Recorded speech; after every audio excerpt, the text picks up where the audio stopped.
بسم اللہ الرحمن الرحیم۔ ناظرین، وی لاگ نمبر 263 اور تیسری قسط ہے آج کے لحاظ سے معارف القرآن جلد دوم 189 ہے پیج، اور سورت آل عمران نمبر 3 اور آیت نمبر 138۔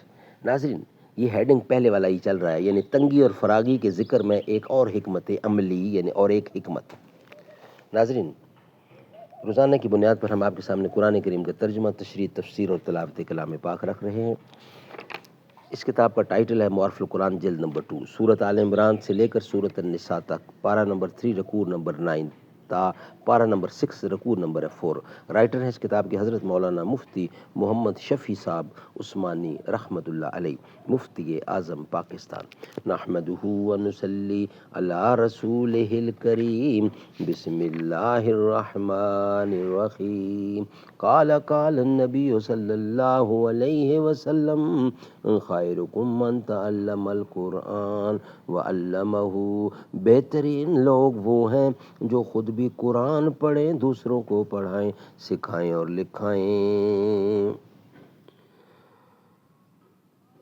تو شناسائے خراش عقدہ مشکل نہیں، اے گلے رنگی تیرے پہلو میں شاہد دل نہیں۔ زیب محفل ہے شریک شورش محفل نہیں، یہ فراغت بزم ہستی میں مجھے حاصل نہیں۔ ناظرین، وی لاگ نمبر 263 اور تیسری قسط ہے قرآن کریم، والکاظمین الغیظ والعافین عن الناس واللہ یحب المحسنین، یعنی وہ لوگ جو اپنے غصے کو دبا لیتے ہیں اور لوگوں کا قصور معاف کر دیتے ہیں، اور اللہ تعالیٰ احسان کرنے والوں کو پسند کرتا ہے۔ امام بہقی نے اس آیت کی تفسیر میں حضرت سیدنا علی ابن حسین رضی اللہ عنہما کا ایک عجیب واقعہ نقل فرمایا ہے کہ آپ کی ایک کنیز آپ کو وضو کرا رہی تھی کہ اچانک پانی کا برتن اس کے ہاتھ سے چھوٹ کر حضرت علی ابن حسین رضی اللہ عنہما کے اوپر گرا، تمام کپڑے بھیگ گئے۔ غصہ آنا طبی امر تھا، کنیز کو خطرہ ہوا تو اس نے فوراً یہ آیت پڑھی، والکاظمین الغیظ، سبحان اللہ، والکاظمین الغیظ۔ یہ سنتے ہی خاندان نبوت کے اس بزرگ کا سارا غصہ ٹھنڈا ہو گیا، بالکل خاموش ہو گئے۔ اس کے بعد کنیز نے آیت کا دوسرا جملہ والعافین عن الناس پڑھ دیا تو فرمایا کہ میں نے تجھے دل سے بھی معاف کر دیا۔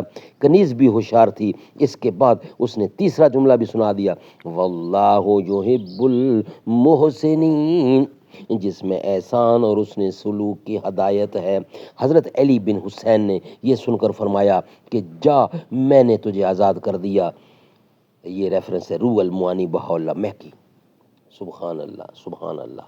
لوگوں کی خطاؤں اور غلطیوں کو معاف کر دینا انسانی اخلاق میں ایک بہت بڑا درجہ رکھتا ہے، اور اس کا ثواب آخرت نہایت اعلیٰ ہے، آخرت میں نہایت اعلیٰ ہے، ثواب آخرت نہایت اعلیٰ ہے۔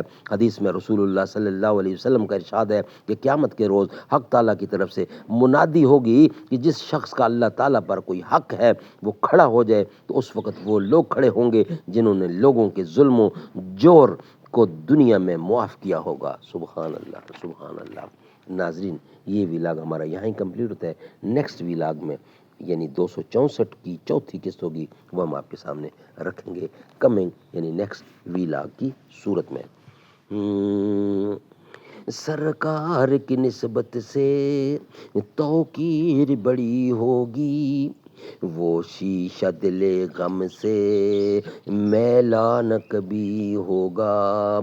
تصویر مدینے کی جس میں جڑی ہوگی، تصویر مدینے کی جس دل میں جڑی ہوگی، وہ کیسا سما ہوگا، کیسی وہ گھڑی ہوگی، جب پہلی نظر ان کے روضے پہ پڑی ہوگی۔